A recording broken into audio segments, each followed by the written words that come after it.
kita. Karena sukacita kita bukan tergantung keadaan, tapi sukacita kita tergantung Tuhan. Dan kita percaya semua kita ada di tempat ini, kita bersukacita karena firman Tuhan berkata, di rumah Tuhan kita akan diberkati. Tentu orang kamu terima berkat sukacita, amin. Saudara sukacita?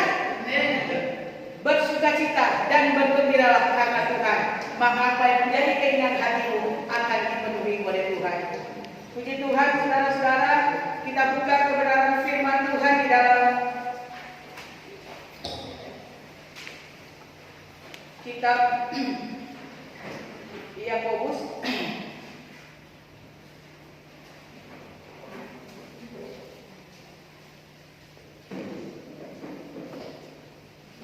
Yakobus 1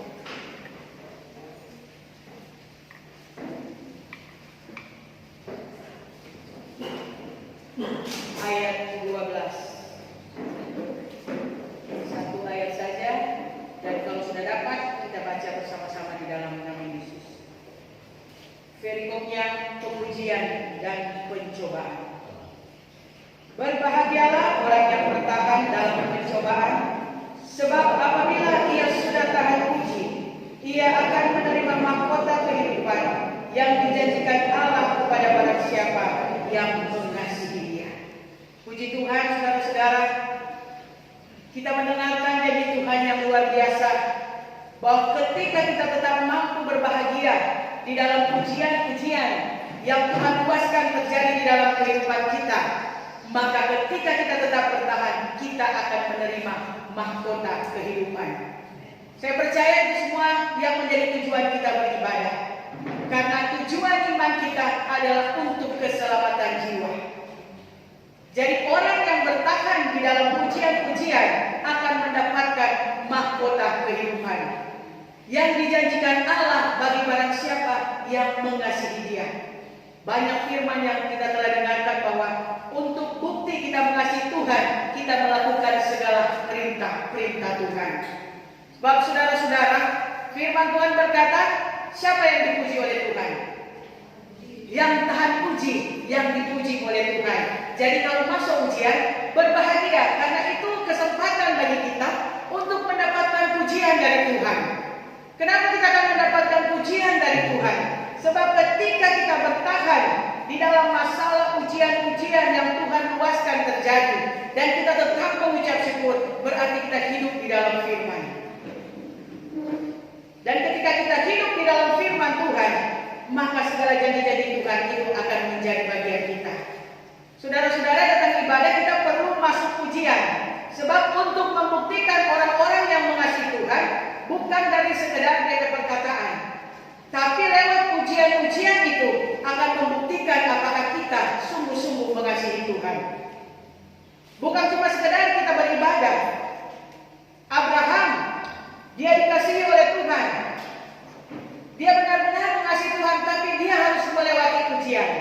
Sadrak, Mesak, Abednego, ketika di dalam dapur perapian itu, dan orang tetap mengasihi Tuhan, tetap melakukan kebenaran firman Tuhan, maka di situ mereka melihat mujizat.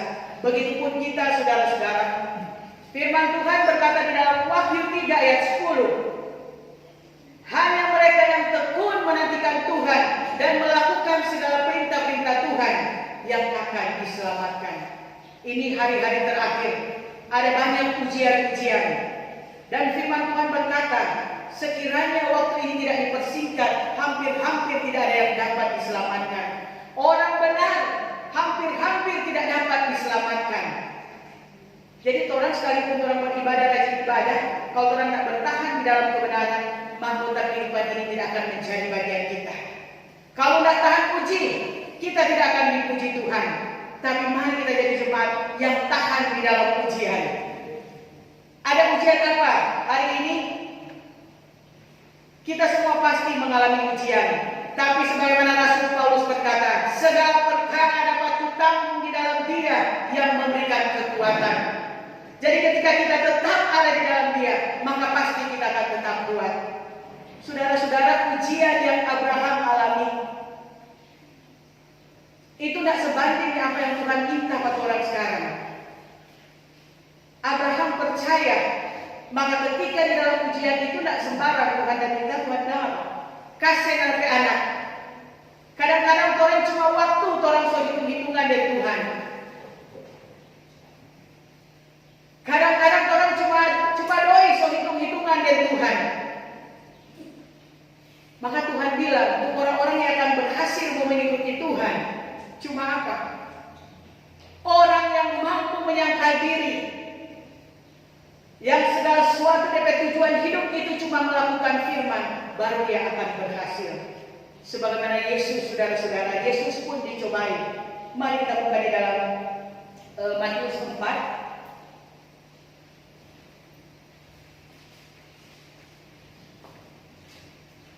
Orang kan mau ikut teladan Yesus, amin.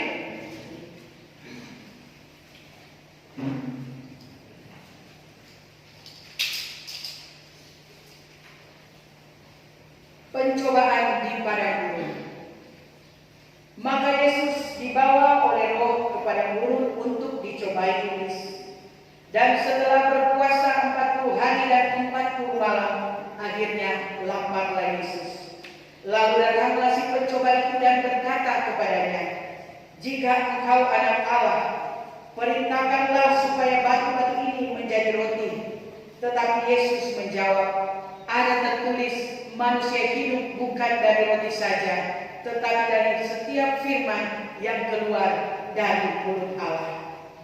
Dan kita terus di ayat 8. Dan iblis membawanya pula ke atas gunung yang sangat tinggi dan memperlihatkan kepadanya semua kerajaan dunia dengan kemegahannya, dan berkata kepadanya, "Semua itu akan kuberikan kepadamu jika engkau sujud menyembah aku." Maka berkatalah Yesus kepadanya, "Enyahlah iblis, sebab ada tertulis, engkau harus menyembah Tuhan Allahmu, dan hanya kepada Dia sajalah engkau berbakti." Saudara-saudara, kita pun kadang-kadang akan diluaskan oleh Tuhan untuk melewati ujian-ujian ini. Tapi satu hal, saudara-saudara, hanya orang yang tujuan hidupnya melakukan kehendak Bapa di surga yang akan akan lolos dari ujian-ujian ini. Di sini Yesus berkata di ayat 10, "Sebab ada tertulis, engkau harus menyembah Tuhan Allahmu, dan hanya kepada Dia saja engkau berbakti." Artinya, saudara-saudara, ujian-ujian itu akan tetap ada. Ujian-ujian itu akan membuktikan hati saudara dan saya. Di sini, saudara-saudara, iblis mundur ketika Yesus berkatakan bahwa Dia ada hanya untuk menyembah Bapa. Jadi di sini Tuhan ingatkan, kalau kita mau menjadi pemenang, kalau kita mau saudara-saudara dibebaskan dari dosa, satu tujuan kita, satu yang ada di pikiran kita, kita hidup hanya untuk melakukan kehendak Bapa di surga. Amin. Itu saudara-saudara. Jadi arahkan hati dan pikiran kita untuk melewati ujian-ujian yang terjadi, bahwa kemuliaan dunia ini tidak ada artinya dibanding Tuhan. Tuhan itu adalah segala-galanya. Amin. Karena saudara-saudara, apa sebab firman Tuhan berkata, orang benar saja hampir-hampir tidak dapat diselamatkan. Karena orang sekalipun dia hidup di dalam kebenaran, tapi dia tidak mampu bertahan ketika dicobai, ada diperlihatkan kemuliaan dunia dan dia masih ingin, dia akan jatuh ke dalam dosa. Jadi inginkan Tuhan melebihi apapun yang ada di muka bumi ini. Amin. Ujian itu pasti ada, saudara-saudara. Ujian ada, tapi Yesus sudah memberikan teladan. Ada tertulis. Dan itulah yang akan membuat kita menang. Karena Yesus berkata, mereka yang bersama-sama dengan Dia, mereka yang terpanggil, dipilih, dan setia. Yesus membuktikan Dia setia. Lewat ujian-ujian Dia setia. Amin. Apakah kita setia dengan kebenaran firman Tuhan lewat ujian-ujian? Ada banyak hal ujian yang akan Tuhan luaskan terjadi dalam kehidupan kita untuk membuktikan siapa kita di hadapan Tuhan. Apakah kita sungguh-sungguh orang-orang yang mengasihi Tuhan? Sebab mahkota kehidupan itu hanya bagi mereka yang mengasihi Tuhan, yang mengasihi kebenaran. Tidak jaminan, saudara-saudara, jabatan bukan jaminan. Sebagaimana Rasul bukan seolah-olah aku sudah mendapatkan. Kita pun yang menyampaikan saudara-saudara, bukan seolah-olah kita sudah mendapatkan so taat semua, tapi kita berusaha, berjuang untuk mentaati kebenaran firman Tuhan. Sebab hanya taat yang melewati ujian-ujian dan tetap bertahan dalam kebenaran, yang akan dikaruniakan oleh Tuhan mahkota kehidupan. Ini hari-hari terakhir, apa yang ditawarkan iblis bagi Yesus itu pun tetap berlaku bagi kita semua. Kita akan masuk di dalam ujian-ujian itu. Paling bahaya ini tawaran ini, kemuliaan dunia. Jadi cuma orang yang bertujuan mau ke surga, yang bertujuan mau melakukan kehendak Bapa, yang tidak akan terpikat. Bukan cuma menyanyi kilau dunia lulu di hadapanku, tapi betul-betul Yesus itu mahal bagi kita. Amin. Jadi mau berjuang kira-kira orang harus sampai di mana? Ada banyak ujian-ujian, ada banyak pencobaan. Di dalam Ulangan 8 pun saudara-saudara, di situ firman Tuhan berkata, ketika Tuhan membimbing bangsa Israel di padang gurun, Dia kadang-kadang sengaja meluaskan, memberi mereka makanan serba sedikit, cuma untuk melihat apa yang ada di dalam hati mereka. Apakah mereka sungguh-sungguh berpegang pada perintah-perintah Tuhan. Jadi saudara-saudara, apapun jabatan kita, apapun yang kita lakukan yang menjadi perhatian Tuhan, apakah kita sungguh-sungguh melakukan perintah Tuhan? Amin. Itu fokus Tuhan. Tuhan tidak melihat jabatan saudara, Tuhan tidak melihat kekayaan saudara, tapi Tuhan melihat hati saudara dan saya. Apakah kita sungguh-sungguh berpegang pada perintah-perintah Tuhan? Mampukah kita tetap mengucap syukur ketika Tuhan luaskan keadaan seperti itu? Di situ di firman Tuhan berkata, atas penentuan Tuhan di padang gurun, bangsa Israel banyak yang gugur. Kalau kita rajin baca firman, di situ ditulis di ayat selanjutnya, Tuhan sengaja mencobai dan pada akhirnya hanya untuk berbuat baik bagi mereka. Jadi ujian-ujian yang Tuhan luaskan terjadi, dia berakhir kok cuma foto orang kebaikan. Amin. Cuma melihat sampai hati. Apakah sungguh-sungguh berpegang pada perintah Tuhan atau mulai mau berpikir mau balik Mesir? Mesir itu ada banyak kemuliaan dunia di Mesir. Tapi bagi orang-orang percaya, sebagaimana Yesus, hanya Bapa yang mulia. Amin. Hanya firman yang mulia, hanya firman yang berharga. Tidak ada hal apapun yang lebih berharga bagi orang-orang percaya selain melakukan firman Tuhan. Berbahagialah. Daud itu orang yang berbahagia ketika dia mencintai firman Tuhan. Dan yang Tuhan mau saudara-saudara kita pun mengalami kebahagiaan itu. Kita harus tetap berbahagia. Jangan cuma ada masalah persoalan sedikit, senang bersyukur. Saudara-saudara, ketika kita dapat ayat di Ulangan 8 itu, waktu pas bertobat, dulu biasa pegang doi banyak, tapi kalau Tuhan mau bawa, mau latih, mau lihat apa yang ada dalam hati, kita bilang Tuhan terima kasih buat latihan ini. Benar seperti Daud berkata, bahwa aku tertindas itu baik supaya aku belajar ketetapan-ketetapan. Amin. Jadi itu baik untuk belajar, kita belajar mentaati firman Tuhan.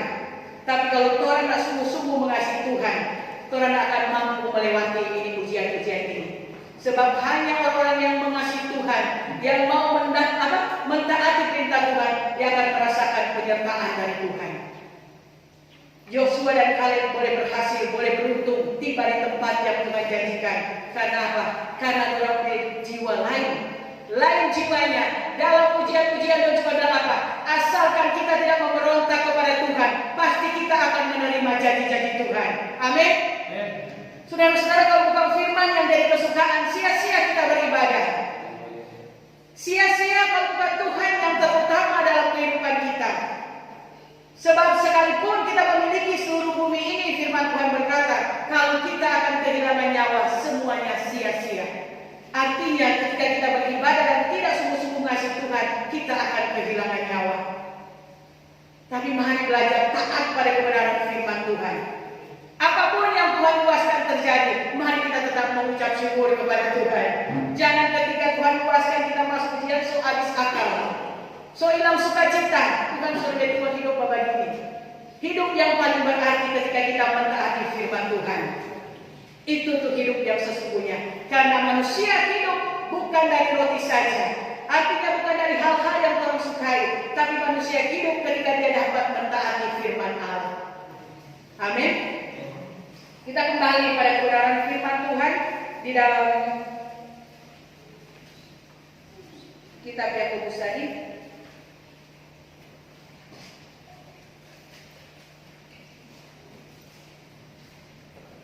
Berbahagialah orang yang bertahan di dalam pencobaan, sebab apabila ia sudah tahan uji, jadi cuma yang tahan uji.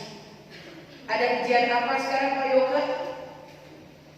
Kita semua pasti melewati ujian-ujian itu. Ia akan menerima mahkota kehidupan yang dijadikan Allah kepada barang siapa yang mengasihi Dia. Dan di dalam Wahyu 2 ayat 10, Yesus berkata, hendaklah engkau setia sampai mati, dan aku akan mengaruniakan kepadamu mahkota kehidupan. Jadi itu yang mau suka selamat, mesti setia sampai dia berakhir hidup. Dia harus setia hidup di dalam kebenaran. Yesus bilang di situ, iblis akan mencobai kamu. Jadi tetap ujian itu akan datang. Tapi yang setia melakukan firman, hanya mereka yang akan diselamatkan. Jadi di sini artinya saudara-saudara, Tuhan membuka pemikiran bahwa apapun yang ada di dunia ini tidak sanggup menyelamatkan saudara dan saya selain kebenaran firman Allah. Betapa mahal dan berharganya firman ini, sebab firman adalah Allah sendiri. Amin. Allah yang berkuasa. Jadi kalau orang tidak taat firman Tuhan, orang so tahu bukan mahkota kehidupan yang orang menerima. Rasul Paulus berkata, aku telah memelihara iman. Memelihara iman bukan berarti dari gereja sini, gereja sana. Memelihara iman berarti dia hidup di dalam kebenaran. Dia kehidupan dikuasai oleh firman Tuhan. Itu tuh orang yang memelihara iman. Amin. Berjuang saudara-saudara, anak-anak muda, jangan dikuasai dengan ilah-ilah zaman ini. Jangan dikuasai dengan handphone. Jangan dikuasai dengan keinginan-keinginan daging. Sebab orang kehidupan yang sesungguhnya adalah kehidupan sesudah kita mati saat ini. Tapi saat ini pun, sebagaimana khotbah minggu lalu, kalau kita hidup di dalam perintah-perintah Tuhan, saat ini juga engkau sudah ada di Firdaus. Sebab firman Tuhan di dalam Yohanes 12 ayat 50, ketika kita melakukan perintah-perintah Tuhan, perintah-perintah Tuhan itu adalah hidup yang kekal. Jadi orang yang sedang melakukan perintah-perintah Tuhan, bertahan hidup di dalam perintah-perintah Tuhan, ketika mengalami ujian-ujian, dia sudah mendapatkan hidup yang kekal. Dia sudah mendapatkan mahkota kehidupan. Amin. Jadi ini keyakinan kita, bahwa mahkota itu sudah menjadi bagian kita ketika kita melakukan segala perintah-perintah Tuhan dengan setia. Firman Tuhan berkata, janganlah seorang pun merampas mahkotamu. Berarti ketika orang hidup di dalam kebenaran firman Allah, hidup di dalam perintah-perintah Allah, mahkota itu sudah menjadi bagian kita. Amin. Luar biasa tak jadi Tuhan. Seorang mahkota Pak Fendi, jangan orang rampas. Haleluya. Jadi ketika kita hidup di dalam perintah-perintah Tuhan, itu jaminannya seorang mahkota kehidupan. Luar biasa jadi Tuhan. Puji Tuhan saudara-saudara. Kiranya firman Tuhan ini boleh menguatkan kita ketika kita melewati ujian-ujian. Sebab dalam ujian-ujian itu, sebagaimana firman Tuhan di Ulangan 8, hanya untuk melihat apa yang ada di dalam hati kita. Apakah kita sungguh-sungguh berpegang pada perintah-perintah Tuhan. Maka apapun yang terjadi, tetaplah pegang firman Tuhan. Tetaplah pegang janji Tuhan.